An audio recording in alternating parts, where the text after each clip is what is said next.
नमस्कार, जनमुख NG live से सरोज सिन्हा। दर्शकों, देश में तीसरी लहर के साथ वाराणसी में भी कोरोना ओमिक्रॉन संक्रमित मरीजों की संख्या में लगातार इजाफा हो रहा है, जिसके बाद धीरे धीरे लोगों में भय का वातावरण बनने लगा है। ऐसे में जनमुख ने नगर के वरिष्ठ चिकित्सक डॉक्टर राजीव गुप्ता से बात कर कोरोना ओमिक्रॉन से निपटने के लिए इसके लक्षणों, सावधानियों और इलाज के बारे में विस्तार से बात की। तो आइए डॉक्टर साहब से सबसे पहले जानते हैं ओमिक्रॉन का काशी में कितना खतरा है। हम अपने शहर बनारस की बात करते हैं तो वैसे देखिए, जो शुरू में आया था तो केसेस काफ़ी कम थे और हम लोग भी आए आराम से कि ठीक है, अभी तो आया नहीं है, उतना फैला नहीं है। लेकिन अभी इतनी तेज़ी से बढ़ा है, उससे ये लग रहा है कि अब इसको जो है फैलने में देर नहीं लगेगी, क्योंकि ये मानी हुई बात है कि हम लोग बहुत ज़्यादा लापरवाह हैं। कितनी भी करें लेकिन ना तो भीड़ से बचेंगे। आप अभी न्यू ईयर गवर्नमेंट ने इतनी कड़ाई किया, इससे न्यू ईयर फंक्शन उतने बड़े स्वरूप में नहीं मनाया गया, लेकिन उसके बावजूद जो है आप देखेंगे मंदिर हो, चर्च हो, सब जगह मस्जिद हो, सब जगह जो है लोग पूजा करने जाते हैं ही हैं। वहाँ कोई सोशल डिस्टेंसिंग का पालन नहीं होता है।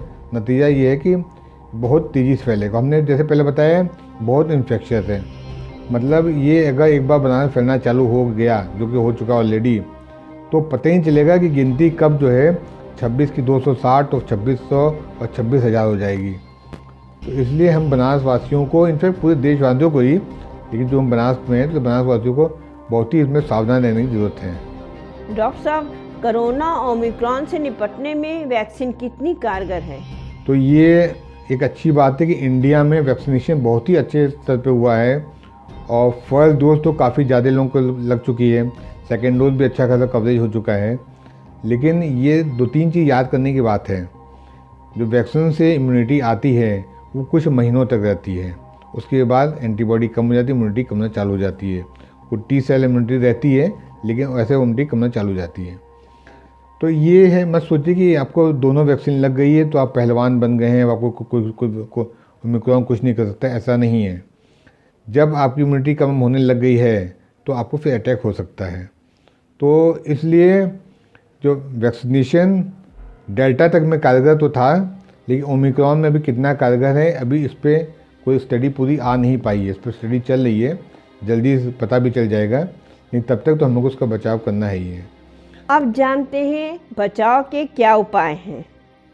तो इसका बचाव का फिर वही तरीका आता है, मास्क।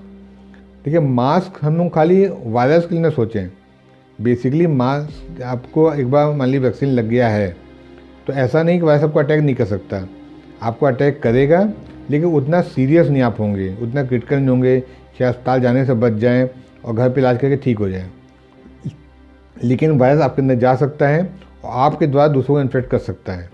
तो अगर हम लोगों ने मास्क लगाया हुआ है तो वायरस की एंट्री बंद हो जाएगी।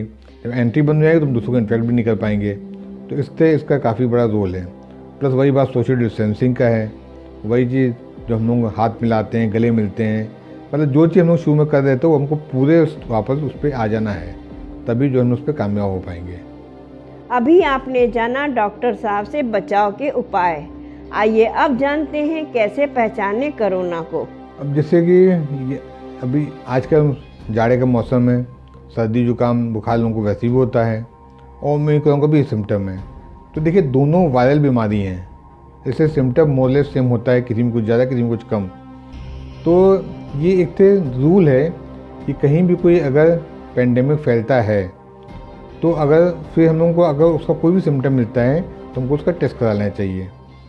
तो रूल आउट करने के लिए सबसे अच्छा तरीका वही होता है कि अगर ऐसा कोई सिम्टम मिले और 2-3 दिन तक परसिस्ट करता रहता है तो आप लोगों को उसका RT-PCR करवा लेना चाहिए या रैपिड एंटीजन टेस्ट करा लेना चाहिए। इससे रूल आउट हो सकता है कि हाँ भाई, ये ओमिक्रॉन है, ये नॉर्मल वायरस फंक्शन वाला है।